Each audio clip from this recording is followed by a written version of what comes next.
Welcome to the Coast to Coast podcast, brought to you by Play Picks and the Lines, coming to you from the West Coast. Josh Lander, joined by my guy Nate Weitzer on the East Coast, and we are running into a small 4-game slate here on Thursday night, in between some big slates Wednesday and Friday night that we'll be bringing you as well.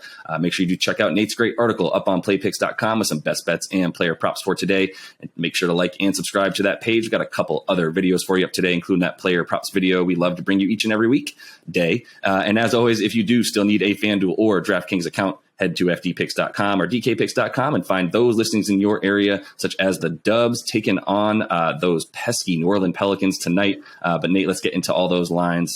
Take it away. Yeah, the Warriors opened, I believe, as 6-point favorites here. Now they're down to -2.5, which indicates whispers of Steph Curry sitting here on the back-to-back. He banged knees. He bruised his quad a little bit last night in that ugly loss to Dallas. He's been struggling for 2 games, so it makes sense for the Warriors to maybe sit him down and then let him come back on Sunday along with Klay Thompson. So that total is also dropping with Steph potentially out. It's down to 213 there. We'll talk about it in a minute. We got 3 other games on the slate. The other game we break down is Celtics -1.5 at the Knicks with a low total of 208 there. But we just like the C's to beat those Knicks. We break that one down for you. And the Pistons are +12.5 at the Red Hot Grizzlies. Detroit got handed a blowout loss at the Hornets last night. Bay let us down, but that's fine. He's still our guy.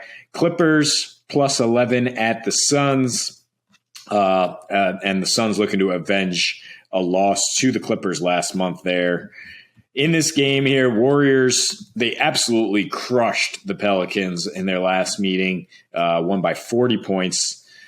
I think, first of all, this is a stars out, bets up situation, Josh, where you're getting great value on a great team just because their best player and the best shooter of all time isn't playing. But that's fine.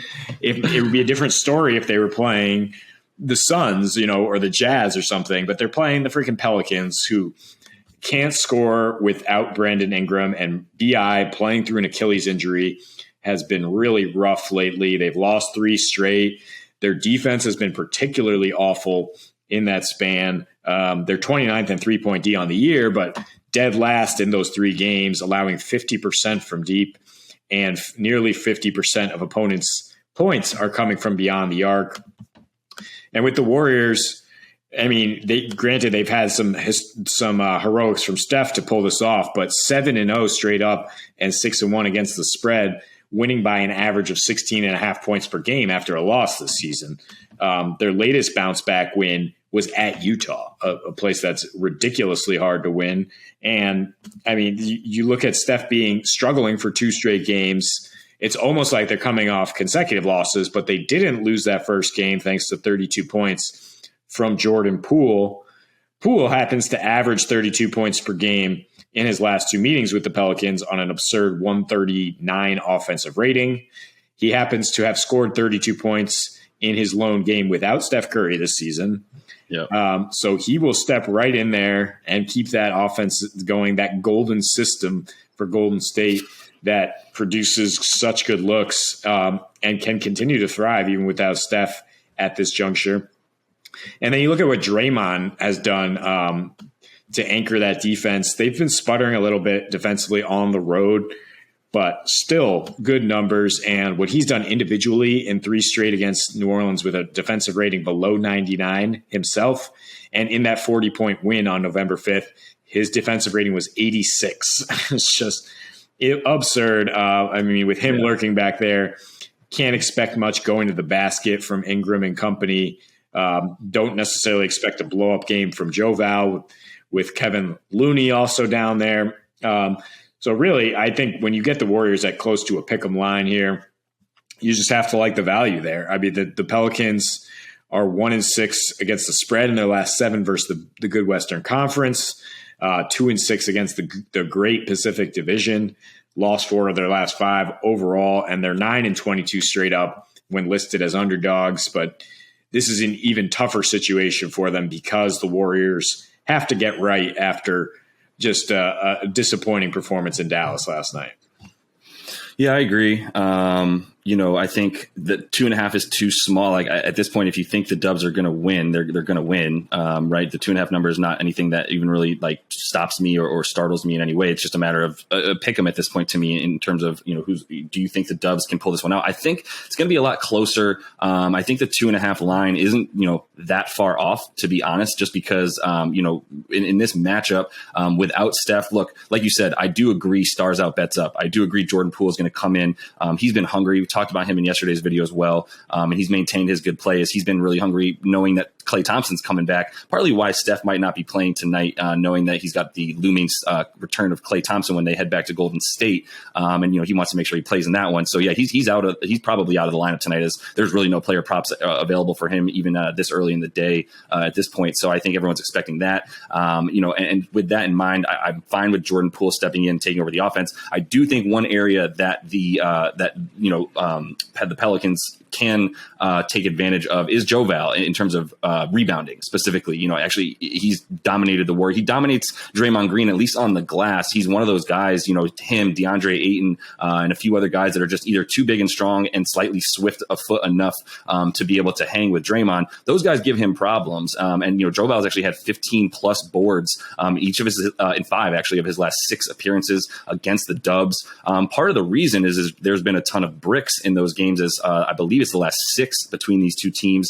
6 of the last 7 rather has gone under, in part because of the fact that maybe they're not locking up Steph anywhere on the perimeter, as New Orleans loves to boast. Right in their last 5, the worst 3-point defense in the league over the entire season, bottom 5 in 3-point defense, as you mentioned already, one of the worst there. So it's not like they're really guarding that 3-point line too well to take the under, but they are taking a lot of what the Dubs like to do in terms of pick and roll or some in and out stuff when they do play off of the down low stuff, and then get Steph and company running off of screens around the perimeter and then kick out. There's a lot less opportunity to get the ball even down low to someone like Looney or even Draymond with their back to the basket against a guy like Joe Val, where no one's worried they're going to need to double down on anybody with Joe Val in the paint against those guys. He's just much too big. So that's one place that I do think they have an advantage. I still do like the Dubs to win this one. The total itself I'm staying away from, just because I could see it going either way with Steph out if there's not enough scoring on that side of the floor for the Dubs. But I do still think that they can lock up a Pelicans team that,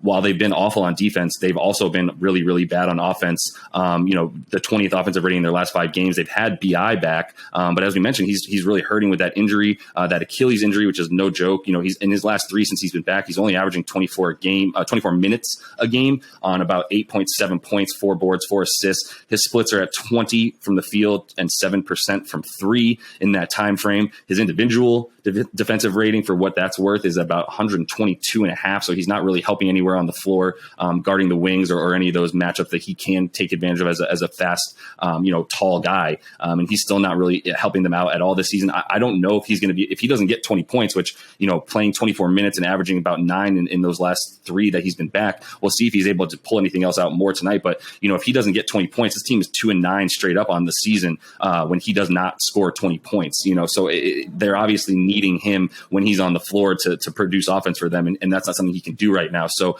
I feel a little bit better about this under, but I still feel really good about Jordan Poole's numbers and the Dubs to pull this one out on the road, where, when they are on the road with this small of a spread this season against a team like the Pelicans, they've covered against teams that are under 500 in these situations about 75% of the time. So not too worried about that. Those spreads were a lot bigger than this 2.5 as well. So I think that's our best bet in this one for sure. And then you look at those Jay Poole's stats and props as well.